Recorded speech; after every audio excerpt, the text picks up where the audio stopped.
विद्यार्थियों नमस्कार। आप जुड़े हुए हैं आपके अपने यूट्यूब प्लेटफॉर्म जिसका नाम है केमिस्ट्री बाय डी शर्मा और मैं डॉक्टर दीपेंद्र कुमार शर्मा आपका आपके अपने यूट्यूब प्लेटफॉर्म पर स्वागत करता हूं। विद्यार्थियों, इस वीडियो लेक्चर के माध्यम से हम डिस्कस करने वाले बीएससी फर्स्ट ईयर की बात कर रहे हैं। मध्य प्रदेश के कॉलेजों में पढ़ने वाले प्रथम वर्ष के विद्यार्थियों के लिए जूलॉजी माइनर का पहला पेपर, यदि आपका जो सब्जेक्ट है माइनर के रूप में जूलॉजी यानी कि प्राणी शास्त्र या जंतु विज्ञान को चुना है, तो उसका पहला पेपर माइनर का जो पहला पेपर उसका नाम है फंडामेंटल ऑफ बायोकेमिस्ट्री यानी जैव रसायन विज्ञान के मूल सिद्धांत। इस वीडियो लेक्चर के माध्यम से हम डिस्कस करने वाले हैं महत्वपूर्ण प्रश्नों का संग्रह यानी collection of important questions for Madhya Pradesh college students, यानी मध्य प्रदेश के कॉलेजों में पढ़ने वाले विद्यार्थियों के लिए हिंदी और अंग्रेजी दोनों माध्यम में। तो विद्यार्थियों, अब देर ना करते हुए हम चलते हैं, यहां पर डिस्कस करते हैं जूलॉजी माइनर पेपर फर्स्ट की जो सभी यूनिट है, उन सभी यूनिट में कौन कौन से प्रश्न महत्वपूर्ण है जो आपकी वार्षिक परीक्षा के लिए आपको तैयार करना आवश्यक है। तो चलते विद्यार्थियों, यहां पर बात कर रहे हैं हम लोग फंडामेंटल ऑफ बायोकेमिस्ट्री जैव रसायन विज्ञान के मूल सिद्धांत की बात कर रहे हैं।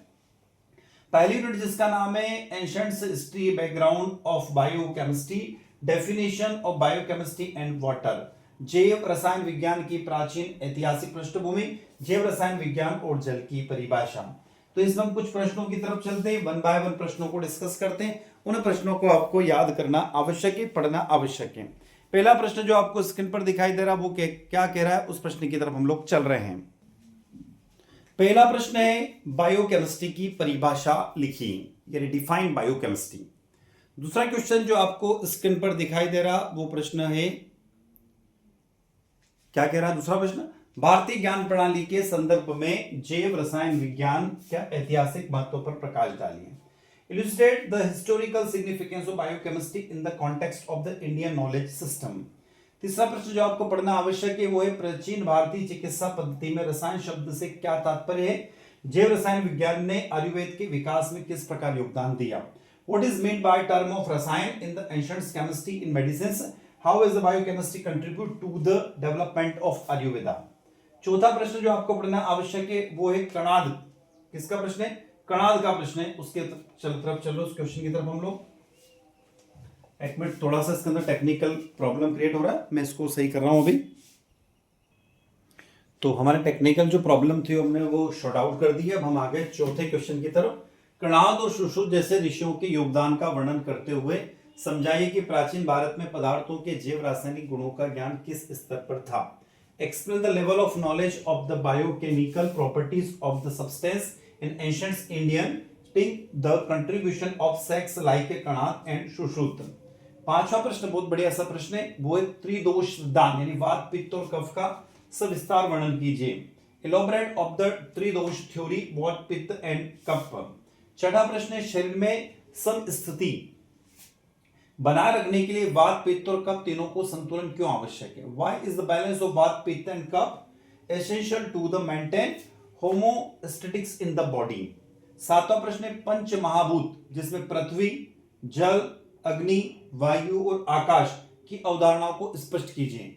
Explain the concept of the five element यानी कि जिसको हम पंच महाभूत बोलते हैं, अर्थ, water, fire and space.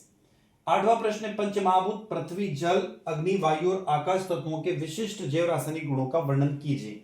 Describe the specific biochemical property of the five element earth, water, fire, air and space. नौवां प्रश्न है आयुर्वेदिक के अनुसार अग्नि और पित्त का जैव रासायनिक चयापचय यानी मेटाबॉलिज्म से क्या संबंध है, स्पष्ट कीजिए।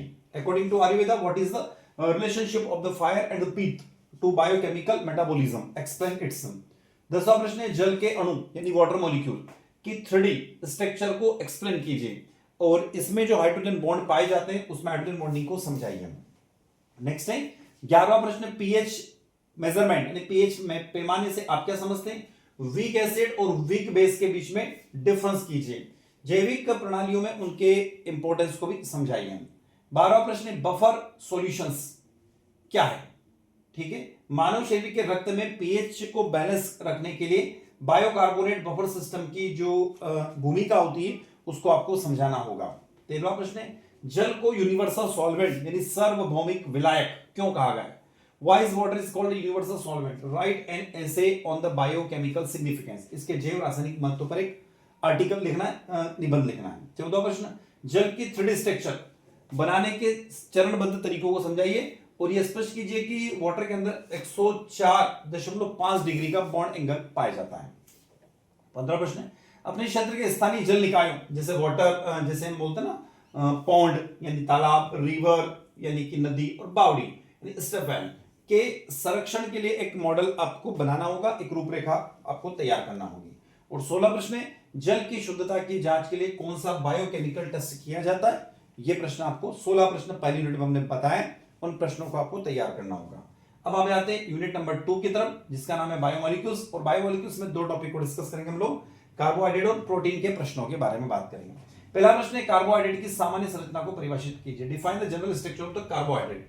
कार्बन, हाइड्रोजन, ऑक्सीजन के अनुपात के आधार पर इनका सामान्य सूत्र लिखिए, यानी कि the general formula based on the ratio of carbon, hydrogen and oxygen. अगला प्रश्न है, कार्बोहाइड्रेट का विस्तृत वर्गीकरण कीजिए। Give a detail classification of the carbohydrate. तीसरा प्रश्न है, मोनोसेकेराइड, ओलिगोसेकेराइड और पॉलीसेकेराइड में उदाहरण सहित डिफरेंस बताइए। Explain the difference between the monosaccharide, oligosaccharide and polysaccharide with example. चौथा प्रश्न है, कार्बोहाइड्रेट में प्रकाशिक समानता यानी ऑप्टिकल आइसोमेरिज्म से आप क्या समझते हो? अगला डी और एल कॉन्फ़िगरेशन जो होते हैं यानी कि एनोमर्स के बेसिस, कॉन्सेप्ट बेसिस पर ग्लूकोज के एग्जांपल के थ्रू उसको समझाइए। छठा प्रश्न, कार्बोहाइड्रेट के मेन फिजिकल और केमिकल प्रॉपर्टी को आपको समझाना होगा कि कार्बोहाइड्रेट में कौन कौन से फिजिकल प्रॉपर्टी होती है और उसकी केमिकल प्रॉपर्टी को भी बताना होगा। नेक्स्ट क्वेश्चन है 7वां प्रश्न, reducing and non reducing sugar के बीच में आपको डिफरेंस बताना होगा। Difference between the reducing and non reducing sugars. 7वां प्रश्न। 8वें प्रश्न के पास आगे हम लोग, ग्लाइकोसिडिक बॉन्ड क्या है? पॉलीसेकेराइड की संरचना और इसके महत्व पर प्रकाश डालिए। What is the glycosidic bond? Explain its importance in the structure of polysaccharides. 9वां प्रश्न है, प्रोटीन की आधारभूत इकाइयां यानी explain the structure of the amino acids, the basis unit of proteins, describe the process of peptide bond formations. Protein की आधारभूत इकाइयां, अमीनो अम्ल की संरचना समझाइए, पेप्टाइड बॉन्ड के निर्माण की प्रक्रिया को का भी वर्णन कीजिए। 10वां प्रश्न जब आपके लिए लेकर आया अच्छा सा प्रश्न है, प्रोटीन की चारों संरचनात्मक अवस्थाएं यानी कि प्राइमरी, सेकेंडरी और टर्शियरी यानी और क्वाटरनरी का सविस्तार वर्णन कीजिए। 11वां प्रश्न है, अल्फा हेलिक्स और बीटा हेलिक्स शीट स्ट्रक्चर में डिफरेंस बताइए। 12वां प्रश्न है, प्रोटीन का उनके कार्यों और आणविक आकृति जैसे फाइब्रस और ग्लोबुलर प्रोटीन के बेसिस पर क्लासिफिकेशन कीजिए। 13वां प्रश्न है, प्रोटीन के फिजिकल और केमिकल प्रॉपर्टीज को डिस्क्राइब कीजिए। 14वां प्रश्न है, प्रोटीन का डीनेचुरेशन, प्रोटीन का विकृतीकरण की प्रक्रिया और इसके जैविक प्रभाव को समझिए। Denaturation of proteins. प्रश्न क्रमांक 15, हमारे शरीर में प्रोटीन के कम से कम 5 प्रमुख जैविक कार्यों बायोलॉजिकल फंक्शन का उल्लेख कीजिए। यानी mention the at least 5 major biological function of protein in our body. आगे चलते हैं प्रश्न क्रमांक 16। इसमें आ रहा है कि भोजन में कार्बोहाइड्रेट की जो बात हो रही है, कार्बोहाइड्रेट और प्रोटीन की उपस्थिति की पहचान करने के लिए किए जाने वाले प्रमुख केमिकल टेस्ट जैसे मोलिस टेस्ट, बायोरिट टेस्ट का डिस्क्रिप्शन दीजिए। प्रश्न क्रमांक 17 है, फाइब्रस एंड ग्लोबुलर प्रोटीन में डिफरेंस बताइए। Difference between fibrous and globular protein. और 18वां प्रश्न है, इस यूनिट का आखिरी प्रश्न है, वो है मोनोसेकेराइड और पॉलीसेकेराइड में डिफरेंस आपको बताना है। ठीक है ना, मोनोसेकेराइड और पॉलीसेकेराइड में डिफरेंस आपको तैयार करना है। तो विद्यार्थी 2 यूनिट के हम लगभग ये कहें तो यहां पर 35 के लगभग प्रश्नों को डिस्कस कर चुके हैं, 34-35 प्रश्नों को देख चुके हैं। अब हम चलते हैं यूनिट नंबर 3 जिसका नाम है बायोमोलिक्यूल्स यानी जैव अणु, और इसमें बात करेंगे लिपिड्स के प्रश्नों को देखेंगे कि लिपिड में कौन कौन से प्रश्न बन रहे हैं जो अच्छे प्रश्न है जो आप लोगों को याद करना आवश्यक है। पहला प्रश्न है, लिपिड को परिभाषित कीजिए। Define lipids. दूसरा प्रश्न है, वसा, अम्ल, फैटी एसिड्स और ग्लिसरॉल के रेफरेंस में लिपिड की जनरल स्ट्रक्चर्स आपको यानी सामान्य संरचना बनाना है। तीसरा प्रश्न, लिपिड का विस्तृत वर्गीकरण प्रस्तुत कीजिए। Provide a detail classification of lipids. चौथा प्रश्न है, सिंपल लिपिड्स और फैट्स, सरल लिपिड के अंतर्गत वसा, तेल और मोम के बीच में डिफरेंस बताना है। Explain the main difference between the fats, oil and wax with in simple lipids. पांचवा प्रश्न, यौगिक लिपिड से आप क्या समझते हो? फॉस्फोलिपिड्स और ग्लाइकोलिपिड की संरचना और उनके जैविक महत्व पर प्रकाश डालिए। What do you understand by the compound lipids? Illustrate the structure of phospholipids and glycolipids and their biological importance. छठा प्रश्न है, डेरिवेटिव लिपिड्स यानी व्युत्पन्न लिपिड क्या है, स्टेरॉइड्स का उदाहरण देते हुए शरीर में उनकी भूमिका का वर्णन कीजिए। सातवां प्रश्न है लिपिड के भौतिक गुणों का सविस्तार वर्णन कीजिए, define the physical property of lipids in detail. आठवां प्रश्न है लिपिड जल में अघुलनशील क्यों होते हैं, why are lipids insoluble in water but it's soluble in chloroform and ether, लेकिन ये क्लोरोफॉर्म और ईथर में घुल जाते हैं, ऐसा क्यों। नौवां प्रश्न लिपिड के पृष्ठ तनाव और गंध संबंधी गुणों का उल्लेख कीजिए, mention the surface tension and order properties of lipids. 10वां प्रश्न है शुद्ध वसा और पुरानी वसा की गंध में अंतर क्यों होता है, why is there difference in the order of pure fat and oxidised fat. 11वां प्रश्न लिपिड के जल अपघटन की प्रक्रिया को रासायनिक समीकरण से समझाइए, एंजाइम यानी लाइपेज की उपस्थिति में यह प्रक्रिया कैसे भिन्न होती है। Explain the process of lipid hydrolysis with a chemical equation, how does this process differ in the presence of enzyme lipase। 12वां प्रश्न इससे शब्द से आप परिचित है, साबुनीकरण क्या है, व्हाट इज सफोनिफिकेशन। 13वां प्रश्न साबुन निर्माण की प्रक्रिया और साबुनीकरण मान के महत्व को स्पष्ट कीजिए, explain the process of formation and the importance of saponification value. 14वां प्रश्न वसा के बासीपन यानी रेंसिडिटी से क्या अभिप्राय है, what is mean by rancidity of fats. 15वां प्रश्न ऑक्सीडेटिव और हाइड्रोलाइटिक बासीपन के बीच में अंतर कीजिए, इसे रोकने के उपाय बताइए, explain the difference between oxidative and hydrolytic rancidity and explain how to prevent it. 16वां प्रश्न हाइड्रोजनीकरण की प्रक्रिया को समझाइए, explain the process of hydrogenation, how is this process used to make the margarine from the vegetable oil। वनस्पति तेलों से वनस्पति घी बनाने की प्रक्रिया को भी समझाइए। प्रश्न क्रमांक 17 और 18 बैक टू बैक दो प्रश्न स्क्रीन पर दिखाई दे रहा है आपको। लिपिड ऊर्जा के संचय और कोशिका झिल्ली के निर्माण में अनिवार्य, इस कथन की पुष्टि लिपिड के गुणों के आधार पर कीजिए। Lipids are essential for storing energy and building cell membrane, justify this statement based on the property of lipids। प्रश्न क्रमांक 18 असंतृप्त वसा यानी अनसैचुरेटेड फैटी एसिड और संतृप्त वसा यानी सैचुरेटेड फैटी एसिड के गुणों की तुलना कीजिए, मतलब उनका कंपैरिजन करना है, और स्वास्थ्य की दृष्टि से कौन सा फैटी एसिड हमारे लिए अच्छा माना जाता है यह आपको बताना है। विद्यार्थियों हम आ गए यूनिट नंबर 4 की तरफ, जो कि हमारी लास्ट यूनिट है। टोटल माइनर जो आपका जूलॉजी का पेपर है, इस माइनर जूलॉजी के पहले पेपर में कुल मिलाकर 4 यूनिट दी हुई है। अब हम चौथी यूनिट की तरफ आ रहे, तीसरी यूनिट के बारे में बात कर चुके हैं। यहां पर लगभग हमने 18 प्रश्नों को देखा है इस यूनिट के अंदर। तो कुल मिलाकर यदि मैं कह दूं पूरे प्रश्न लिपिड के ऊपर ही चले थे, आप लोगों ने भी हमने डिस्कस भी किया, पढ़ा भी है।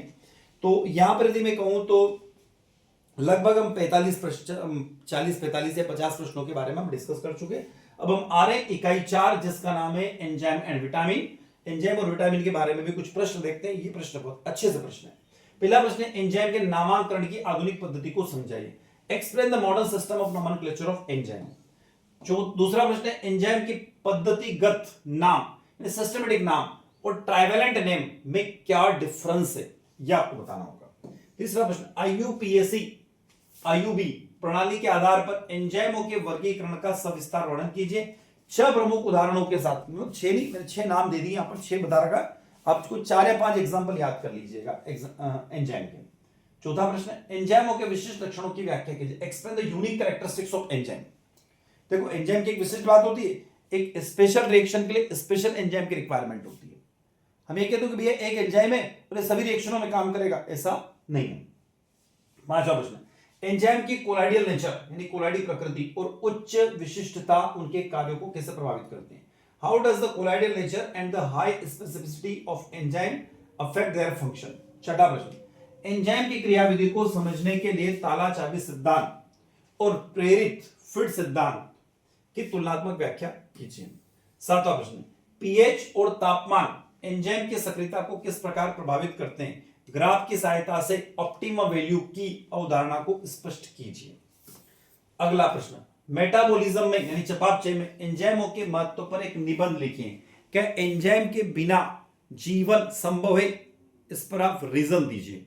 Right an essay of the importance of the enzyme in metabolism is life possible without enzyme, give reasons. नौवां प्रश्न, विटामिन को परिभाषित कीजिए उनकी घुलनशीलता के आधार पर। वसा में घुलनशील ADE और जल में घुलनशील BC।